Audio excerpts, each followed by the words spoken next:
There's no feeling more intense than starting over. If you deleted your homework the day before it was due, as I have, or if you left your wallet at home and you have to go back after spending an hour in the commute.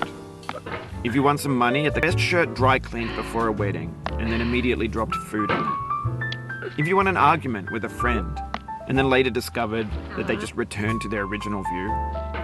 Starting over is harder than starting up. If you're not ready for that, like if you've already had a bad day, then what you're about to go through might be too much. Feel free to go away and come back. I'll be here. Alright, thanks for coming with me on this trip. I'll understand if you have to take a break at any point. Just find a safe place to stop and quit the game. And don't worry, I'll save your progress, always, even your mistakes. This game is a homage to a free game that came out in 2002, titled Sexy Hiking. The author of that game was Jazuo, a mysterious Czech designer who was known at the time as the father of B games. And B games are rough assemblages of found objects. Designers slap them together very quickly and freely, and they're often too rough and unfriendly to gain much of a following. They're built more for the joy of building them than as polished products. In a certain way, Sexy Hiking is the perfect embodiment of a B game. It's built simply to drag yourself up a mountain with a hammer. And that act of climbing, in the digital world or in real life, has certain essential properties that give the game its flavor. No amount of forward progress is guaranteed. Some cliffs are too sheer or too slippery. And the player is constantly, unremittingly in danger of falling and losing everything. Anyway, when you start Sexy Hiking, you're standing next to this dead tree that blocks the way to the entire rest of the game. It might take you an hour to get over that tree, and a lot of people never got past it. You prod and you poke at it, exploring the limits of your reach and your strength, trying to find a way up and over. And there's a sense of truth in that lack of compromise. Most obstacles in video game worlds are fake. You can be completely confident in your ability to get through them once you have the correct method or the correct equipment or just by spending enough time. In that sense, every pixelated obstacle in Sexy Hiking is real.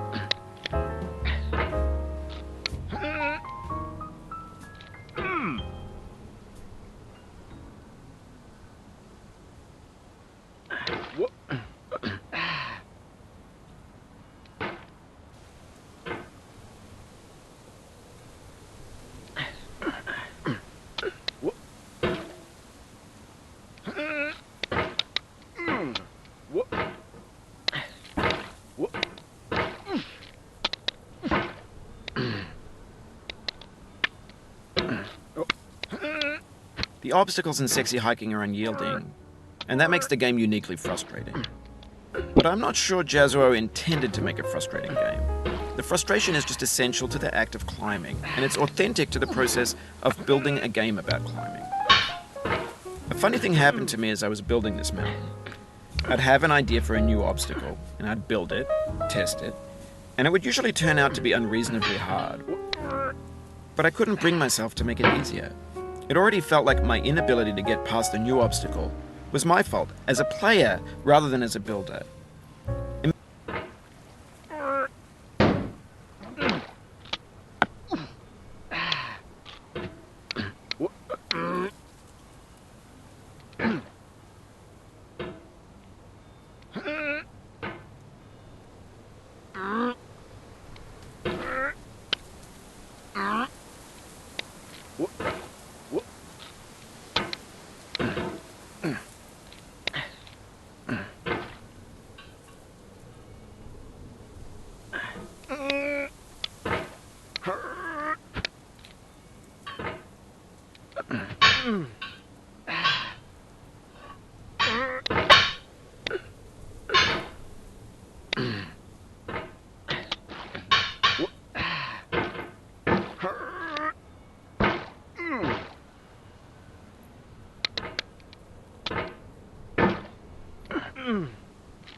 When you're building a video game world, you're building with ideas.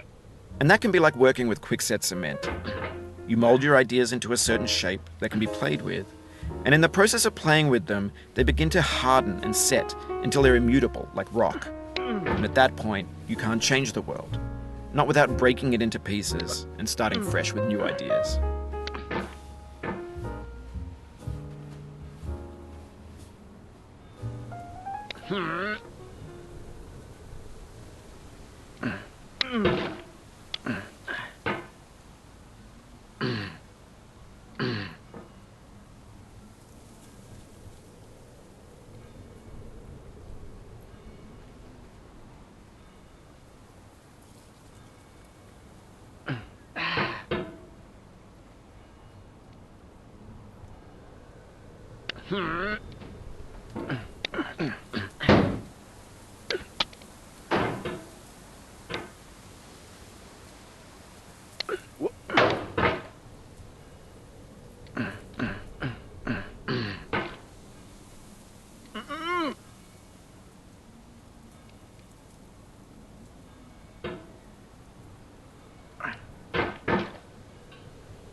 Oh, you just lost a lot of progress.